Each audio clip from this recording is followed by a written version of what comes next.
علامات کبریٰ کا ذکر، بڑی علامتیں جو کہ بالکل خرق عادت کے انداز میں ہوگی، جن کا معاملہ جو ہے وہ آپ کے ناپ تول میں نہیں آ سکتا، آپ کی کیمسٹری فزکس اس کا جو ہے وہ نہیں کر سکتی، ادراک ہوگا یہ قیامت کی۔ ان میں نمبر ایک کیا ہے؟ ایک بہت بڑا دھواں آئے گا، پوری دنیا کو لپیٹے گا۔ نمبر دو، دجال کا ظہور ہوگا، جو اپنی خدائی کا دعویٰ لے کر آئے گا اور بنوائے گا۔ اس کے ہاتھ میں ہو جائیں گے، قبضے میں ہو جائیں گے سارے ذرائع پیداوار کے۔ اس کی طرف بھی پہلا قدم اٹھ چکا ہو، ٹرپس کے نام سے معاہدہ ہو چکا ہے۔ کوئی ملک اپنا بیج پیدا نہیں کر سکتا، یہ بیج ہم نے ڈیولپ کیے ہیں۔ ان کے ڈیولپمنٹ سے پہلے تم ایک ایکڑ سے کتنی گندم لیتے تھے، آج کتنی لے رہے ہو؟ کس بنا پر؟ جینیٹکس کا جو کام ہم نے کیا ہے اس کی بنا پر ہو رہا۔ ہاں تو ہمارا حق ہے، اس کی رائلٹی ہمارے پاس آنی چاہیے۔ لہذا صرف ان اداروں سے، ملٹی نیشنل سے خریدا جائے گا بیج، اور بیج بھی وہ دیں گے وہ کہ جس سے جو فصل اگے گی وہ بیج نہیں لا سکتی، وہ بیج کا کام نہیں کر سکتی۔ جیسے آپ کو معلوم ہے کہ آپ کے ہاں جو گوشت کھایا جاتا ہے مرغے کا، تو مرغا وہ جو ہے اس میں مرغا ہو یا مرغی ہو، اس کے اندر کوئی وہ کیفیت ہی نہیں ہے۔ ان کے انڈے جو ہے ان سے آپ بچے حاصل نہیں کر سکتے، ہے تو انڈا، دیکھنے کو تو انڈا ہے، لیکن وہ بنڈا جو ہے اس سے بچہ تو نہیں حاصل کر سکتے۔ ایسے ہی وہ گندم کا بیج دیں گے، نظر آئے گی گندم، لیکن اس کے اندر وہ صلاحیت نہیں ہے کہ اس سے جو فصل اگے گی اس کا نتیجہ جو ہے وہ بھی آپ لے سکیں۔ یہ ہونا ہے، اللہ جانے، قدم اٹھ رہے ہیں ادھر۔ پھر یہ ہے کہ دابۃ الارض، زمین سے ایک حیوان نمودار ہوگا، زمین شق ہوگی۔ ابھی میں کہہ رہا ہوں خرق عادت ہے، یہ چیزیں وہ نہیں ہیں جو ہماری کسی حساب کتاب میں جو باتیں پہلے آئی ہیں وہ تو حساب کتاب میں آ رہی ہیں، ساری سمجھ میں آ رہی ہیں، ساری چیزیں مشاہدہ ان کا ہو رہا ہے۔ لیکن یہ ہے کہ دابۃ الارض، یہ کہتے ہیں کہ کوہ صفا، اس میں تو نہیں ہے حدیث میں، کوہ صفا پھٹے گا اور اس میں سے ایک حیوان دابہ وہ ظاہر ہوگا، تو اسی لیے فرمایا ہے وَإِذَا وَقَعَ الْقَوْلُ عَلَيْهِمْ أَخْرَجْنَا لَهُمْ دَابَّةً مِّنَ الْأَرْضِ تُكَلِّمُهُمْ، تو ہم اندر سے پیٹ کے چیر کر زمین کے پیٹ کو ایک حیوان کو برآمد کریں گے جو انسانوں سے بات کرے گا، گفتگو کرے گا۔ نمبر 4، طلوع الشمس من المغرب، یہ بھی خرق عادت۔ سورج تو طلوع ہوتا ہے مشرق سے، غروب ہوتا ہے مغرب میں، لیکن اس وقت معاملہ الٹا ہو جائے، یعنی جو کائنات کے اندر جو گڑبڑ ہوگی کچھ سمجھ میں بات آتی ہے کہ یہ معاملہ جو ہے، یہ تو اس پورے سولر سسٹم کو اگر بدل دیتے ہیں تو مشرق مغرب ہو جانا، مغرب مشرق ہو جانا، یہ سمجھ میں آنے والی بات ہے۔ اس کے بعد ہے عیسیٰ ابن مریم کا نزول، جس کے بارے میں آج میں نے گفتگو کی ہے تفصیل سے۔ یہ نزول ہونا ہے، یہ علامات قیامت میں سے حضور نے بیان فرمایا ہے، اور قرآن مجید کی جو اصطلاحات ہیں اس کے حوالے سے میں نص قطعی جو ہے وہ میں آپ کے سامنے رکھ چکا ہوں۔ پھر یاجوج ماجوج کا ایک معاملہ ہے، یہ میں ابھی اس وقت زیادہ اس پر بات نہیں کر سکتا۔ حضرت عیسیٰ علیہ السلام کے نزول کے بعد دو کام ہوں گے، یہودیوں کا قلع قمع ختم، تمام یہود، ایک کام تو یہ ہونا ہے، اور نمبر 2 عیسائیت کا ختم ہو جانا۔ عیسائیت کی نفی کر دیں گے، بھائی تم مجھے خدا کا بیٹا بنائے بیٹھے ہو، میں تم خدا کا بیٹا نہیں ہوں، میں تو اس کا بندہ ہوں، رسول ہوں، میں نے تم سے کب کہا تھا کہ مجھے خدا کا بیٹا بناؤ۔ نمبر 2 یہ کہ وہ خنزیر کو قتل کر دیں گے، یعنی یہ تم نے خنزیر کب سے کھانا شروع کر دیا؟ میں تو تم کو نکاح اجازت دے کر گیا تھا، یہ تو شریعت موسوی میں حرام تھا، اور میں کہہ کر گیا تھا کہ یہی شریعت تم پر لاگو رہے گی، ہاؤ کم؟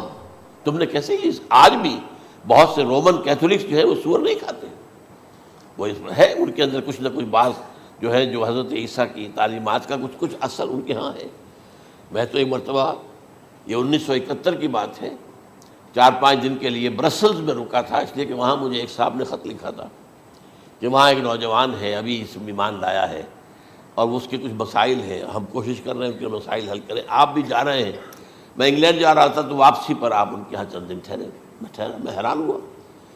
ویسے اس نے مجھے اپنے گھر ٹھہرایا نہیں، اس لیے کہ ماں باپ تو اس کے کرسچن تھے، اور پولیس کا چیف آفیسر اس کا باپ تھا، چیف آف پولیس فورس۔ اس نے مجھ سے ایک دن کھانے پہ بلایا، میں سے ہوٹل میں ٹھہرایا مجھے، اس نے کہا آپ اطمینان سے یہاں کھانا کھائیں، اس گھر میں نہ آج تک کوئی شراب کی بوند آئی ہے اور نہ ہی کوئی بوٹی آئی ہے سور کی. Roman Catholics. اب اکلوتا بیٹا تھا یہ عبدالعزیز نے بعد میں بیان رکھا، وان کینٹر اس کا نام تھا جو کہ اوریجنل تھا. پھر اس نے نام رکھا عبدالعزیز وان کینٹر، پرانا نام بھی بہرحال رکھا. نہایت خوبصورت. 28 سال کی عمر تھی اور اس وقت میں نے دیکھا تھا کہ اس کی فقہی معلومات جو ہے میری معلومات سے 10 گنا زیادہ. اس کی وجہ کیا ہے؟ وہ گیا تھا موراکو میں ایز اے ٹیچر ملازمت کرنے، پیسہ کمانے. وہاں وہ مسلمانوں سے اس کا ہوا رفت ضبط ہوا، اسلام کی تعلیمات سامنے آئی، اسلام لے آیا. اب اکلوتا بیٹا ہے اور ماں باپ جو ہے کرسچن کیتھولکس. جب وہاں سے واپس آیا تو پھر کہتے ہیں کہ ہمارے درمیان ایک معاہدہ ہے، وی آر لیونگ ٹوگیدر، لیکن یہ معاہدہ ہے ہم مذہب پہ بات نہیں کریں گے، بس باقی جو بھی ہے وہ ساتھ رہ رہے ہیں. لیکن میں حیران ہوا، مجھے معلوم نہیں تھا. اچھا اس کے بعد اس نے جب اسلام کا فیصلہ کیا تو اس کے سامنے سوال آیا کون سی فقہ اختیار کروں. تو اس نے بڑی جو ہے تھورو اسٹڈی کی ہے تمام فقہوں کی، کمپیریٹو اسٹڈی. ان کو کرنے کے بعد پھر فائنل فیصلہ اس کا یہ تھا کہ حنبلی فقہ میں اختیار کروں. چاروں فقہوں میں سب سے لیٹسٹ حنبلی ہے، یعنی حنفی نمبر 1، پھر مالکی نمبر 2، پھر اس کے بعد شافعی نمبر 3، پھر یہ امام احمد ابن حنبل ہے. اور امام احمد ابن حنبل کے زمانے تک احادیث بہت بڑے پیمانے پر جمع ہو چکی تھی، جبکہ ابھی حضرت امام ابو حنیفہ کے زمانے میں کوئی اتنا زیادہ جو ہے حدیث کا بھی ذخیرہ نہیں بنا تھا. اسی پر تو لوگ حیران ہوتے ہیں کہ زیادہ حدیث امام ابو حنیفہ کے علم میں نہیں تھی، لیکن مجال ہے کہ ان کا کوئی فتویٰ جو ہے کتاب و حدیث کے، کتاب اور سنت کے خلاف ہو. اگرچہ انہوں نے صاف کہا کہ اگر تم پاؤ کوئی ایسی سچی حدیث، پختہ حدیث جو میری کسی رائے کے خلاف ہو تو میری رائے کو دیوار پر دے مارنا اور اس صحیح حدیث کی پیروی کرنا. لیکن ویسے اس کے بعد یہ کمال یہ ہے کہ بہت ہی کوئی شاذ معاملہ ہے کہ جس میں ان کا کوئی فتویٰ وہ کتاب و سنت کے منافی ہو یا سنت کے منافی ہو. کتاب پہ تو سوال پیدا نہیں ہوتا، کتاب تو ساری ان کے سامنے موجود تھی. اس کے بعد یہ ہے کہ یاجوج ماجوج، جیسے میں بتا رہا تھا آپ کو کہ جب عیسائیت بھی ختم ہو گئی، یہود ویسے ختم ہو گئے، استیصال ہو گیا، جڑ کٹ گئی. اب عیسائیت گویا کہ اسلام میں ضم ہو گئی. عیسائیت مذہب ختم، یہودی خود ختم. اب یہ طاقت کتنی ہو جائے گی؟ تقریباً 2/3 دنیا آ گئی. تمام اب عیسائی 2 ارب کے قریب ہے، 1 ارب 90 کروڑ ہو گئے، یا مسلمان بھی 1 کروڑ 50-60 لاکھ ہیں. دونوں کو جوڑ لیجیے کتنے ہو گئے؟ 6 ارب کل آبادی ہے. لیکن اس کے بعد آتا ہے یاجوج ماجوج کا خروج. یہ یاجوج ماجوج میرے نزدیک چائنا اور رشیا ہے. ان کی مجموعی طاقت اتنی ہوگی اور یہ اس طرح آئیں گے ہر اونچائی پر سے اترتے ہوئے، پھسلتے ہوئے. جیسے 1962 میں جب وار ہوئی تھی بٹوین چائنا اینڈ انڈیا 1962 میں، تو وہ اس وقت کا نقشہ مجھے آج بھی اخبارات میں پڑھتا تھا تو یاد، waves after waves of Chinese soldiers were coming down the slopes of Himalayas. یہ تو وہ ہے نا جن کی تعداد کا کوئی حساب نہیں ہے.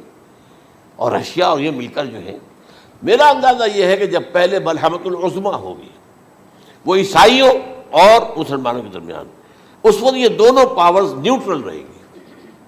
لیکن غالباً یہ بات طے کر لیں گی کہ ویپنز آف ورلڈ جو ہے ماس ڈسٹرکشن، یہ استعمال مت کرنا. اگر یہ ویپنز آف ماس ڈسٹرکشن استعمال کرو گے تو ہم میدان میں آ جائیں گے. اس میں وہ جنگ جب ہو چکے گی، پھر حضرت عیسیٰ کو فتح حاصل ہو جائے گی، اور پھر یہ کہ یہودیت ختم ہو جائے گی، عیسائیت بطور مذہب ختم ہو کر اسلام میں ضم ہو جائے گا. پھر وہ 40 برس کا عہد حکومت ہے حضرت عیسیٰ علیہ السلام. لیکن جب یہ فتح ہو جائے گی ان پر، اب یاجوج ماجوج آئیں گے اور اتنی تعداد میں آئیں گے کہ بحیرہ طبریہ جو ہے اس کا سارا پانی پی جائیں گے. یہ تو اگر آپ کو کبھی اندازہ ہو یا کوئی آپ جانیں ان لوگوں کو جو ان چینیوں سے واقف ہیں، وہ کہتے ہیں زمین پر ہلتی ہوئی کوئی چیزوں سے وہ چھوڑی چھوڑ کے کھا جائیں گے. جہاں وہ جاتے ہیں ایز اے لیبرر، وہاں کے جو سارے کتے ہیں ختم، ساری بلیاں ختم، ہر شے، وہ جو سانپ کھاتے ہیں، ہر چیز کھاتے ہیں. اور یہ تمام ایسٹرن کنٹریز کے اندر ہوتا ہے. بڑی ڈیلیشیس ڈشز ہیں یہ، سانپ وغیرہ وغیرہ. اور یہ جس طرح کھا جائے، پانی پی جائے، ایک قطرہ نہیں رہے گا اس پر. تو پھر جو ہے اللہ تعالیٰ اس وقت جو ہے اس میں ایک ایسی بیماری پیدا کرے گا کہ یہ سب مر جائے. یہ معجزے سے ہوگا. یعنی ان کے اوپر فتح جو ہے وہ عام لڑائی کے ذریعے سے نہیں ہوگی، بلکہ اس کے اوپر فتح جو ہوگی وہ اللہ تعالیٰ سے بوجھ. ایک بیماری پیدا ہوگی، سب مر جائے گی. اور اس کے بعد اللہ تعالیٰ ایسے پرندے بھیجے گا بڑی لمبی لمبی گردنوں والے، وہ ان سب کو کھا جائیں گے. جیسے ہمارے ہاں گدھ ہوتے ہیں وہ ان کو صاف کر دیں گے. ورنہ تو یہ ہے کہ پوری دنیا کے اندر جو بدبو اور جو پیدا ہوتا معاملہ اس سے، تو اس نوع انسانی کی بقا ممکن نہیں تھی. ان کے خاتمے کے بعد پھر یہ ہوگا کہ حکومت اسلامی جو ہے پوری دنیا میں حضرت مسیح علیہ السلام کی ہوگی. 45 برس وہ رہیں گے. اسی میں وہ کہلن بھی آ جائے گا، وہ فی المہد و کہلن جو میں نے شروع میں بیان کیا تھا. اسی میں پھر یہ ہے کہ وہ شادی بھی کریں گے، ان کی اولاد بھی ہوگی. اور پھر ان کا انتقال ہوگا تو حضرت حضور صلی اللہ علیہ وسلم کے حجرے میں، وہیں پر جہاں حضور اور ابو بکر اور عمر رضی اللہ تعالیٰ عنہم دفن ہیں، وہیں پہ ان کو دفن کیا جائے گا. اور قیامت کے دن حضور فرماتے ہیں کہ میں اور یہ تینوں ساتھ نکلیں گے. تو یہ ہے حالات و واقعات. بہرحال اس میں یہ ہے کہ یہ نوٹ کر لیجئے کہ جہاں تک ہمارے ہاں آج کل کا معاملہ ہے، میرے نزدیک میں یہ کہنے پر مجبور ہوں، جو رفع و نزول مسیح کو نہیں مانتا وہ کم سے کم منکر حدیث ضرور ہے. میں اس سے کم کا فتویٰ نہیں دے سکتا. اب یہ ہے کہ جو لوگ مہدی کو نہیں مانتے ان کا معاملہ میں مختلف سمجھتا ہوں. چند منٹ لے رہا ہوں آپ کے، اور اس لیے کہ ان کی حدیثیں صحیحین میں نہیں ہیں، بخاری مسلم میں نہیں. اور یہ کہ بہرحال ان کا معاملہ جو ہے وہ ایسا نہیں ہے حضرت عیسیٰ کا. حضرت عیسیٰ کے آنے کا جو کچھ ہوگا وہ تو میں نے آپ کے سامنے بیان کر دیا. لیکن یہ ہے کہ حضرت مہدی ہمارے نزدیک اس میں خرق عادت کوئی ہے ہی نہیں. جیسے ہر صدی کے مجدد ہوتے ہیں، آخری صدی کے مجدد وہ ہوں گے، اور میرے نزدیک یہی آخری صدی ہے، اور اسی میں حضرت مہدی کا ظہور ہو جانا.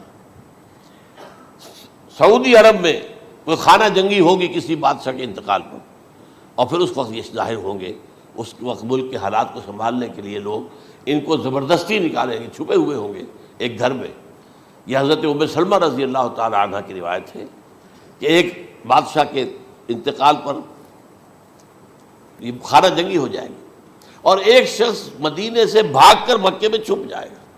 یہ تو ہے ان کے الفاظ، میں توجیہ کر رہا ہوں. یہ لوگ ان کی طرف دیکھ رہے ہوں گے کہ یہ جو وقت آیا ہے فتنے کا ہماری قوم پر، ہمارے ملک پر، تو ان کی شخصیت ایسی ہے کہ یہ بیچ میں آئیں، صلح صفائی کرائیں، اور وہ جو ہے اس ذمہ داری سے بچ کر بھاگیں گے اور جا کر مکے میں چھپ جائیں گے.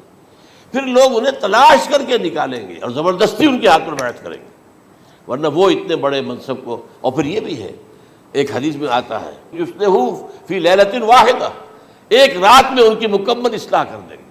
یعنی اگر کوئی تھوڑا بہت نقص اور عیب کوئی ہوا بھی، کوئی کمی کوتاہی ہوئی بھی، تو اللہ تعالیٰ ایک رات میں اصلاح کروا دیں گے. لیکن ہمارے نزدیک اس قدر کوئی خرق عادت ہے ہی نہیں. البتہ جو کہتے ہیں اہل تشیع، وہ خرق عادت ہے کہ ان کے 12ویں امام جو ہے وہ بچپن ہی کے اندر اس خوف سے کہ جو بنو عباس بادشاہ ہیں وہ ان کو قتل کر دیں گے، تو وہ ایک غار میں چھپا دیے گئے. اب وہ 1200 برس سے اس غار کے اندر چھپے ہوئے، اور اس کے بعد وہ ظاہر ہوگی، وہ امام مہدی ہوں گے. اس میں خرق عادت ہے. لیکن میں یہ کہتا ہوں کہ محض خرق عادت کی بنیاد پر ہم اس کی نفی نہیں کریں گے. کیوں؟ کیا ہم یہ نہیں مانتے کہ اصحاب کہف 300 برس تک سوئے رہے؟ یہ کیا عام بات ہے؟ حضرت عزیر علیہ السلام اللہ نے انہیں موت دی، موت، اور 100 برس کے بعد زندہ کر کے اٹھا لیا. تو خرق عادت حضرت عیسیٰ کو ہم اتنا بڑا خرق عادت مانتے ہیں کہ اٹھا کر آسمان پر، تیسرے آسمان کے اوپر ہیں، موجود ہیں، اب بھی ہیں. شب معراج میں تیسرے آسمان پر حضور کی ملاقات ان سے ہوئی. تو یہ خرق عادت کی بنیاد پر نفی نہیں ہم کرتے. ہو سکتا ہے، لیکن یہ کہ اس کے لیے ہمارے پاس کوئی دلیل نہیں، کوئی احادیث نہیں، کچھ نہیں، اس لیے ہم اس کو نہیں مانتے. البتہ خود وجود جو ہے حضرت مہدی کا وہ کوئی عجیب بات نہیں ہے. وہ تو جیسے پہلے بھی آئے ہیں ہمارے مجددین، ایسے مجدد ہوں گے اور دین کو تازہ کر دیں گے. ایک صحیح اسلامی ریاست جو ہے وہ عرب میں قائم ہو جائے گی دوبارہ. حضور نے فرمایا وہ عدل اور انصاف سے عرب کو اسی طرح بھر دے گا جیسے کہ وہ اس سے پہلے ظلم اور جور اور زیادتیوں کے اوپر سے بھری ہوئی ہوگی. تو یہ کام ہوگا، یہ تو مجدد کا کام ہوتا ہی ہے.